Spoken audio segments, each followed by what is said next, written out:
We're here today at the Pasadena Showcase House of Design. I'm Serena Brosio of Serena Brosio Design. And I'm Frank Slesinski of the Slesinski Design Group, and we collaborated on the Gatehouse living room. In thinking about the space, we wanted to provide it with a certain crispness, so we landed on a blue, white, and taupe palette, and we felt like it would evoke kind of a breath of fresh air. And in thinking about the room, we landed on Thibaut's Katsura wallpaper, which offers sort of a verdant and floral backdrop, which brings in the gardens that are just outside, and also grounds the room in nature, which provides it with a really tranquil feeling. The added bonus to the Katsura wallpaper is the white ground, which literally turns the lights on the room, which is an otherwise very shady space. Aspects of the room that appeal to us is that it gave us some opportunity to create some architectural interest. For example, we built this custom banquette, which we think looks like it should always have been here.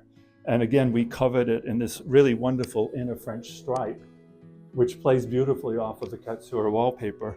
And then these extra pillows of various textures and shades of blue, taupe, and gray complement the wallpaper.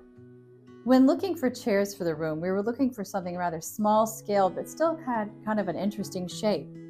And so we landed on these particular chairs, and we covered them in Thibaut Celeste velvet, which is what's terrific about it. It's a performance velvet and it's non-directional, so it really works well on a chair with curves.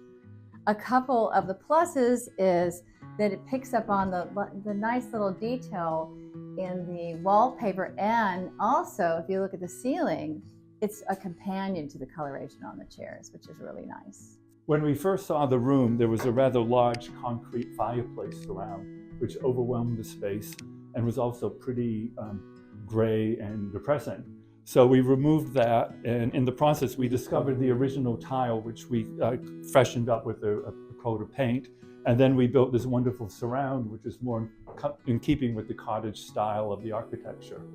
We also replaced all the doors, which were really kind of dilapidated and falling apart, and we felt this unified the whole bookcase in a much nicer fashion. One thing we wanted to do is we wanted to add different textures, different colorations of blue, white, and taupe, and I think that you'll see it where we included baskets. We have these wonderful ceramic lamps that almost look like something like an underwater creature, but they're very organic and very complementary to the wallpaper. We also went with some inlay in the room to add some sort of dynamic and floral that's not elsewhere in the room. And we just tried to open things up, not with a lot of clutter, with kind of some well-placed, well-appointed items throughout.